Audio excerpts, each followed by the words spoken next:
Take the bait. Take the bait. Take the bait. Take the bait.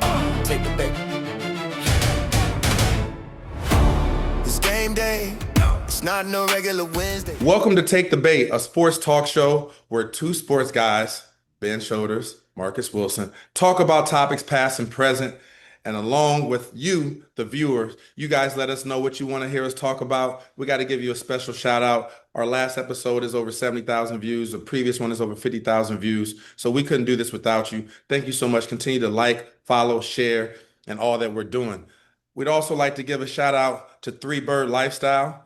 This is a company that wanted to sponsor us on this episode. Wanted to let you guys know that you could sponsor us anytime. Just contact us on our Facebook page. This is a really feel-good company. On the back, it says, be good to people for no reason. We support that cause. Thank you so much, Three Bird Lifestyle. We're going to start off today with, who do you think is the Heisman favorite right now? Ben, how about you kick it off?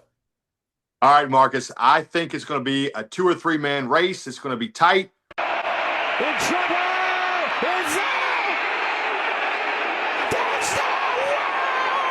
But I got to go with my man, Fernando Mendoza, or as IU fans call him, Heisman-doza. And I'll tell you why.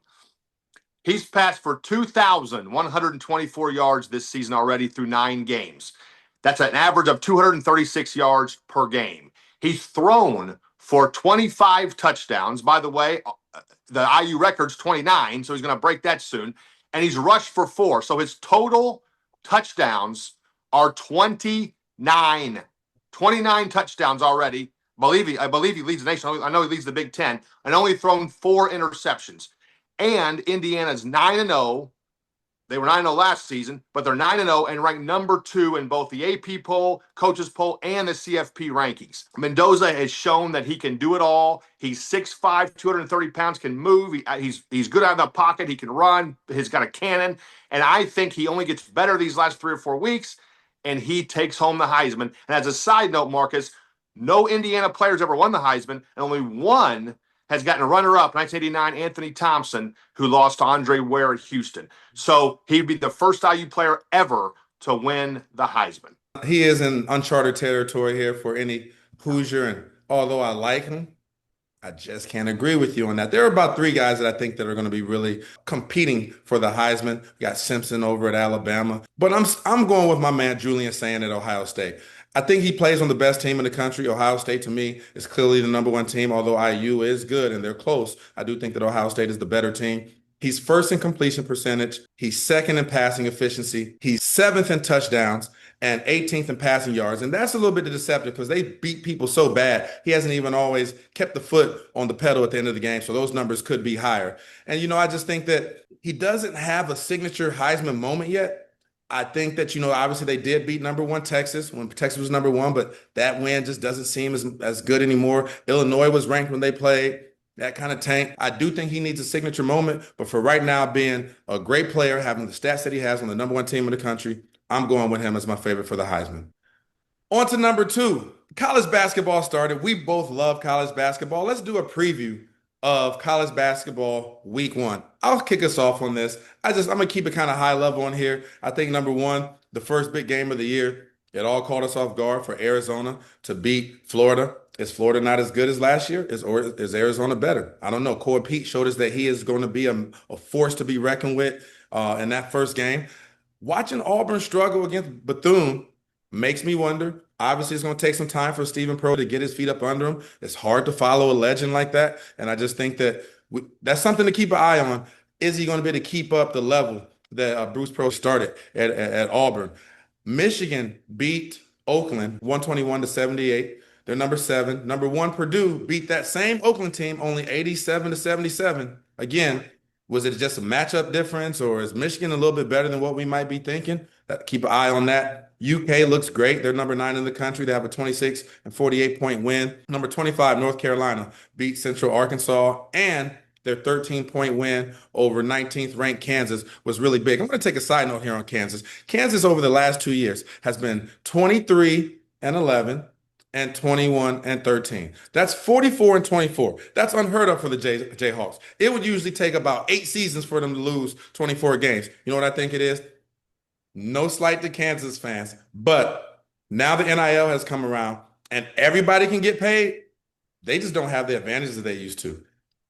I know everybody used to slide the bag around a little bit. Not everybody did, but let's just say I think most people thought that Kansas was doing it at a very high level, sliding the bag around, and they were getting some advantages then. Now that everybody can do it legally, 44 and 24 is not like the Jayhawks. Last thing I'll say, I think this is the best freshman class that we've seen in a long time. AJ DeBanza, Darren Peterson, Cam Boozer, Nate Ament, Caleb Wilson, Koa Pete, Mikael Brown. All 7 of these freshmen are probably lottery picks. They've all come out strong. Can't wait to see what these young guys do in the season this year. That was a great summary, Marcus. I think week 1 was really exciting. I wanted to piggyback off a couple of things you said. First of all, North Carolina over Kansas really impressed me the second half. They scored 58 points over Kansas in the second half after being down 8 at half. And they had lost to Kansas 5 times in a row and hadn't beaten Kansas since November of 2002. So that was a big win for the Tar Heels. And Caleb Wilson, as you said, not only did he have 22 against Central Arkansas, which as a side note is Scottie Pippen's alma mater. So I don't know if him and Jordan got together and wanted to play each other in an alma mater game or not. I don't know why that was interesting. But he had 22 and then 24, 8 rebounds, 4 steals, and 4 assists against Kansas. So very impressive by Caleb Wilson. You mentioned Koa Pete. That was the first 30-point debut performance by any Arizona player in Arizona history.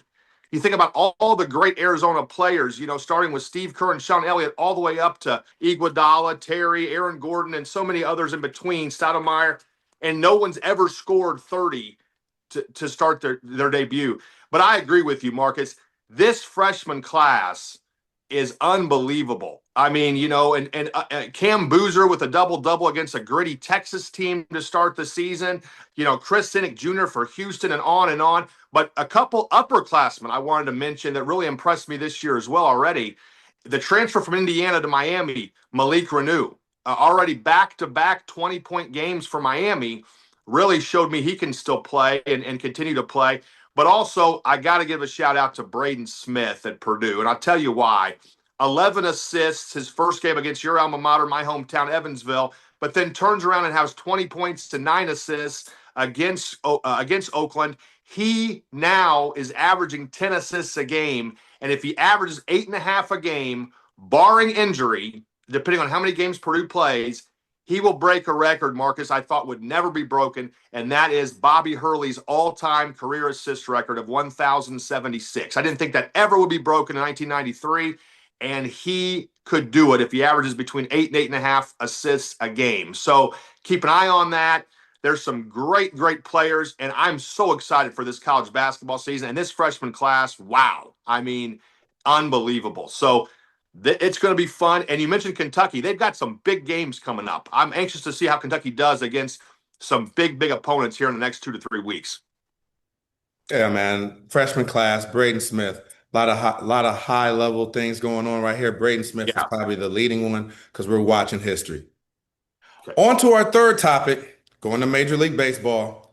Is Ohtani the greatest Major League Baseball player ever? I'm going to start off with this one, Ben, if you don't mind. I'm going to go with no. I will say he is the most versatile. We've never seen anything like this, where he's the best pitcher and the best hitter, and he's elite, not only just on his team, but across the whole major league. I think it's phenomenal, and it's something so new that we're seeing that I think that we want to say he's the greatest of all time. But let me tell you why I think he's not. Let me go back to a couple other guys who, at one point in their career, everyone thought was the greatest ever. But sometimes we just got to let time tell its story. Mike Tyson. There was a time where everybody thought that Mike Tyson was going to go down as the greatest heavyweight boxer in history. Is he still considered one of the greatest? Of course he is. But over the course of his career, as he lost some of the bigger fights, I think it diminished his career. Another one I think is a little bit more relatable because it's a team sport is Gale Sayers. Gale Sayers totaled 1,374 yards rushing and was dominating as a rookie, but he only played 5 full seasons. He was all pro each year. And had he had the longevity of, let's say, Walter Payton and some of these other guys, maybe he would be number one. But you have to do it over a certain amount of time. Larry Bird, Larry Bird is considered one of the greatest. If Larry Bird could have stayed healthy as long as Jordan and let's say even like a LeBron, he wouldn't be top 10. He'd be considered probably top three. In the music game, when 50 Cent dropped his first album, everyone was going crazy. Oh, this is going to be the greatest rapper ever. No one has 50 Cent as their greatest rapper ever. Why? What's the common denominator for all these? Longevity. Yes, he's been very good. Let's just see how it plays out. Let's see how he plays out over the next 5 years. Hopefully he doesn't get injured. Is he able to sustain this high level? If he does, I do think by the end of his career, he'll be undoubtedly number one and the greatest ever. Right now, I just can't say yes. Fair points, Marcus. I agree with you. First, I want to congratulate the Los Angeles Dodgers for what an incredible World Series. Speaking of Ohtani, they won back to back. That's one of the best World Series we've ever seen. Extra innings almost every game seemed like. So unbelievable there. Ohtani is about to win his fourth MVP. I think there's no question he wins the National League MVP next week. That would be two MVPs in the American League and two in the National League as a player. Only one player ever in the history of Major League Baseball has won one in each league, and that was Frank Robinson. He only won one in each league. Ohtani's about to win two in each league. And he won Rookie of the Year back in 2017. So he'd have a Rookie of the Year and four MVPs in 8 years. That's pretty amazing. And back-to-back World Series titles and pitching as either the best or second best pitcher they have and started Game 7 of the World Series as a pitcher. So, and we could go over his stats all day long, reached base 9 times in a game in the World Series and hit 3 home runs in LCS and so forth. But he is a phenomenal baseball player. Like you said, the versatility, the all-around play, phenomenal. I am not ready yet, at least, to say he's the greatest of all time. I have my own Mount Rushmore. And only one of my other 3 I've seen play, been alive to see play. But based on stats and film and everything else, I have a Mount Rushmore, and that is this. Babe Ruth, Willie Mays, Barry Bonds, and Ohtani. And I put him on my Mount Rushmore already, only playing 8 or 9 years ever in the Major League Baseball. So for him to already be on Mount Rushmore, I think is pretty phenomenal. Like you said, Marcus, if he stays healthy, plays another 8 to 10 years, does this kind of thing, and puts these kind of numbers up and still is pitching as well, he'll move up ahead of third or fourth and be first or second ever. But for now, the best I can say about Ohtani is I put him on my Mount Rushmore, which is still pretty phenomenal. No, you're right. I mean, it's just a matter of him staying healthy and is he able to sustain this level of play? But he is doing something right now that we've never seen. I mean, we're in uncharted territory already. Now it's just a matter of can he finish it? Our next topic. This is where the viewers help. This would have been something I never thought of, but I thought it was like an incredible thing to talk about. Shout out to the viewers for giving us this topic. Is Joe Burrow a top level quarterback, or has he just been plugged into top systems and surrounded by elite talent? Ben, what do you think about Joe Burrow?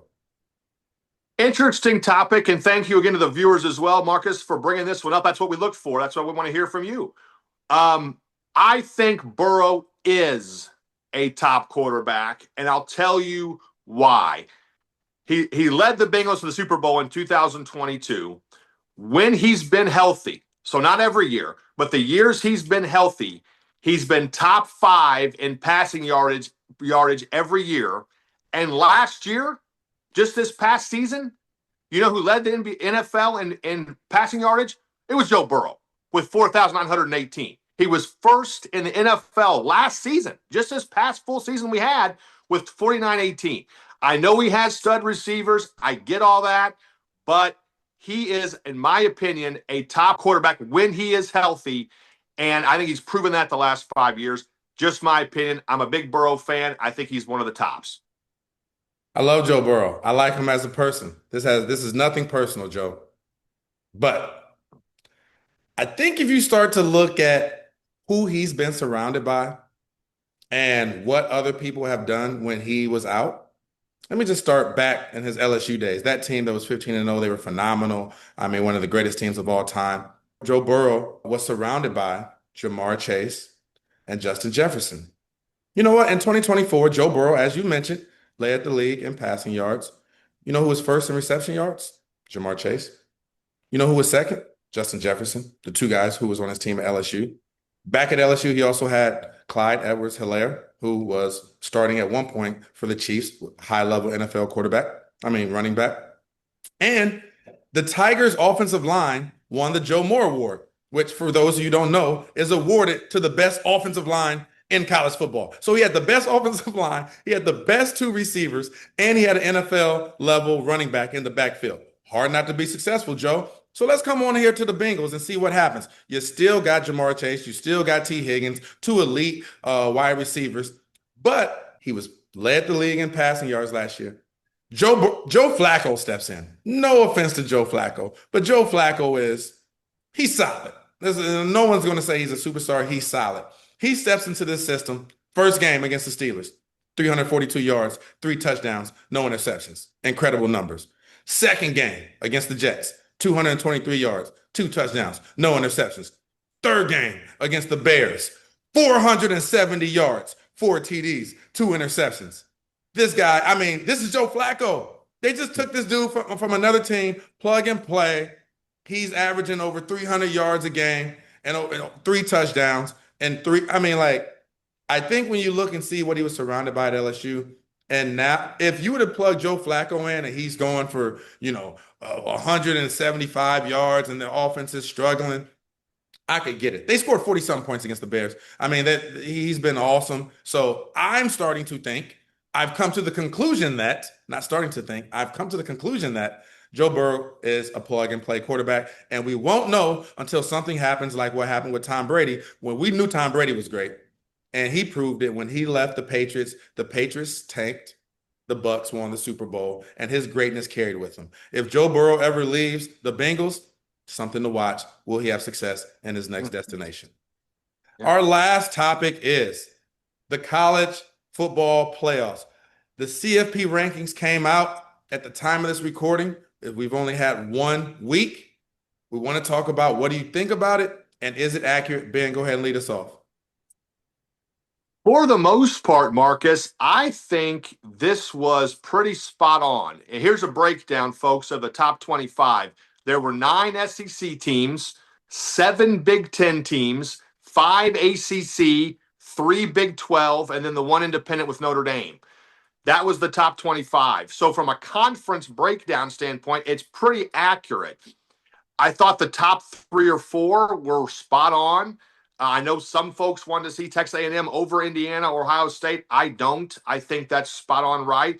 The top 12, which is the breakdown of the playoffs itself, was spot on. My only minor nitpicky qualm, I think Oregon at 9 and Texas Tech at 8 should have maybe been reversed. I get why they put Oregon down. Oregon's ranked 6th in AP and coaches poll, but they got 9th on the CFP rankings. I get why. Their argument was, Oregon hadn't beaten anybody. The only team they've played is Indiana, and they lost. And I get that, but they have 3 or 4 tough last few games here coming up. So if they win out, I think they have USC, Minnesota, Washington, and I think it's Iowa. So those are tough Big Ten teams. 3 of those 4 are ranked. So if Oregon wins out, I think you'll see Oregon move up a little bit. But for now, that's a nitpicky thing. I'll simply say I think they got it right. And it's going to change, Marcus. It's going to change the next few weeks. We have until December, I believe it's 9th. I think there's 6 CFP rankings, and that was just the first one. So we have plenty of time here to talk about this. But for the first week, I think they got it right. I really do. Yeah, I thought it was pretty good. I think that the elimination game between Texas Tech and BYU, now that Texas Tech has won that, BYU is out of it. And so I do think that with all the other teams playing, that the shakeup will continue. People are going to continue to rise. People will continue to fall. Several of these teams are still playing each other. What I think my overarching thought on process on this is this. Out of the top 12, we have 6 SEC teams. 6, right? Yeah. Now, granted, the top 2 are from the Big Ten, but I'm a little bit fatigued with this SEC bias. I know that they look awesome. Trust me, when I watch them on TV, you see these athletes, they're flying around, almost everybody in the conference is ranked. So they have the toughest strength of schedule. Of course, it's going to be the toughest strength of schedule when the voters vote 10 of the teams in the conference in the top 25. But let me just go back. I know people are like, well, they are the best conference, right? Let's take a pause on that. In 2023, you know what the SEC record was? In bowl games, 5-4. Okay. In 2024, last year, they played 15 games. They were 8-7 in bowls. 8-7. Oh. Out of that 8-7, the Big Ten was 5-1 against them. 5-1. Tennessee was annihilated by Ohio State. Notre Dame beat Georgia pretty good. So when you start to look at it, and over the last 2 years, they're 13-11 in bowl games. Last year, the Big Ten was 5-1 against the SEC, and we continue to put 6 teams in the top 12. I think that the Big Ten is better than what we give them credit for. I think some of these other teams are as well. So that's my only qualms with it. I think that the SEC has so much power and control over college football right now that they're always going to flood us with SEC teams. And I think until they start really dominating in the bowls, that I'm going to question, are other teams getting snubbed? Great points. That does it for this week's episode of Take the Bait. Guys, we're having fun. We're over 500,000 views already in only 4 weeks.